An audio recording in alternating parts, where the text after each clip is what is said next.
Hello there guys, it's me Ems, and in this video ang gagawin natin ay tanggalin natin ang plema ni Lola gamit ang machine na ito. Dito yung lagayan ng plema kapag natanggal, kaya yan ang gagamitin natin. Hindi po ito sponsored na video ha, pinapakita ko lang kung paano gawin. So, umpisahan na natin. Kailangan natin gawin is, need natin tong tubig. Okay. And then, ito ang panghigop natin sa kanyang plema.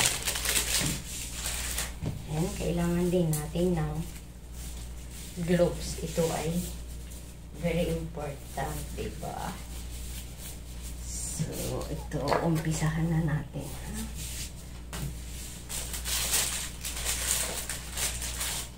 Ito, ilagay na natin ng ganyan. And then, just press the bottom here. Oh. Hit natin yung light para tingnan yung bungangan ni Lola.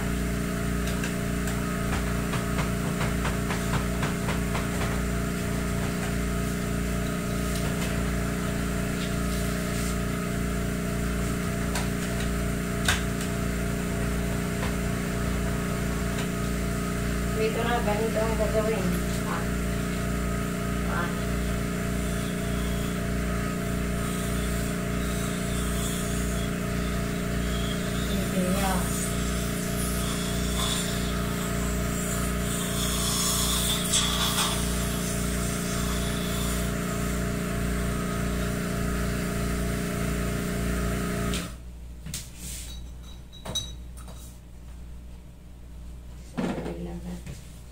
Hit natin lang tubig kasi ang plema ni Lola ay talagang masyadong madami.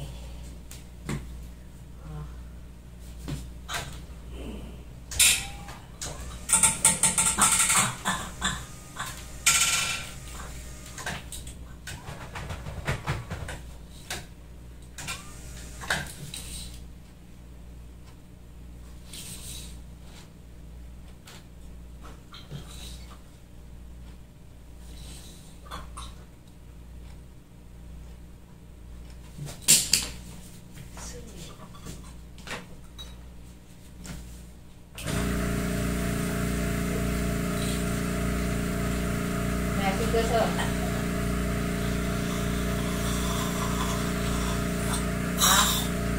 Gusto. Kaya. Magana talaga yung ano mo. Kaya.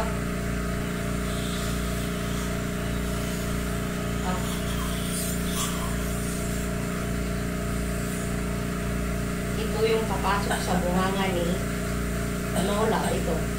Pero pag mong ipasok hanggang dito kasi bawal yun. Pinapakita ko lang kung paano gamitin. Like so. Kaya?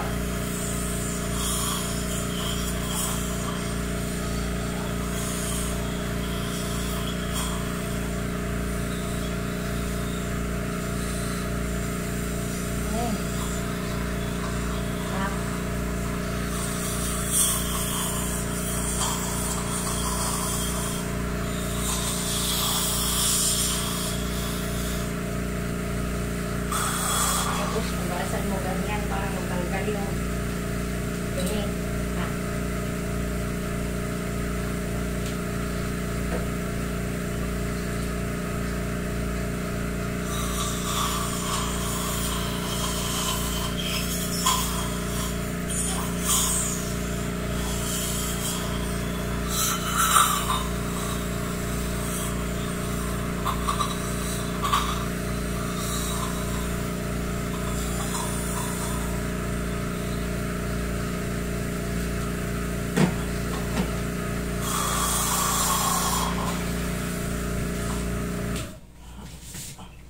So, yun, pagkatapos mong hugasan, kailangan mo ding ibabad dito para hindi Ano, diba?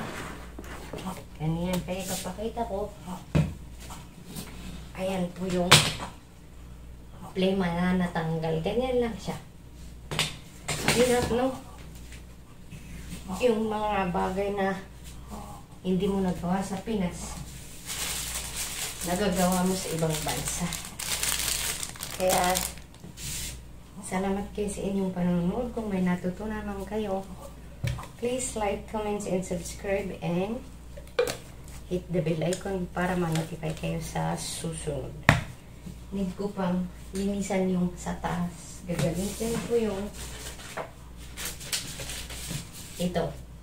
Panglinis sa taas. Ganon. Ganon talaga magbantay ng pasyenteng may sakit. Ah. Ay.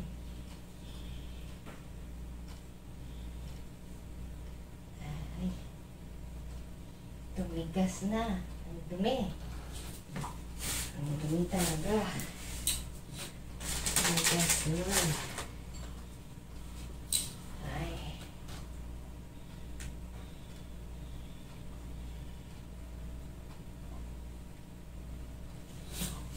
Okay, tapos mamaya kapag nahihirapan na naman huminga, ito ang gagamitin niya. Lagay sa bunganga, tapos yun yung oxygen. Para ano? Oo, diba? Ang dali.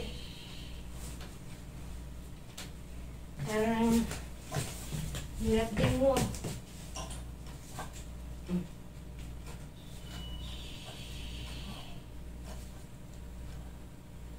Kailangan mo din i-check. Kailangan mo din i-check yung ayan. Dapat nakalagay lang sa 5 or 6. Huwag masyado sa taas. And then, need mo din i-check kung wala na yung oxygen. Tapos tawagan mo doon sa hospital para magdala sila ng bagong oxygen. Ayan na. Ganito ang ginagawa nila sa home care, di ba? Kaya alam ko yung iba, related sila sa aking trabaho. O diba, hindi tayo nurse, pero yung trabaho nila nagagawa natin. La? Kasi ganun na. And then, hindi ko pa ito itatapon kasi gamitin ko mamaya. Pero yung gloves, hindi ko balikan ng bago. Itapon. Ganyan lang. So, ito din. Para sa puwit niya. Kasi nagkaroon ng bed sore. Ito ang mas mabisa. Yung gamot na binigyan nila sa hospital, mas lalong lumala. Kaya sinabi ko sa amo, yung ito na lang and then, ito. Diba? Tapos ito lang, yung gasa. Ganito ba? Yung absorbent non-woven pad. Tapos ito. O, madali. Yan lang. So, thank you so much for watching. If you like this video, then salamat na lang. And thank you so much sa mga legit kong friends na nanonood. Shout out to all of you. Peace. Babush.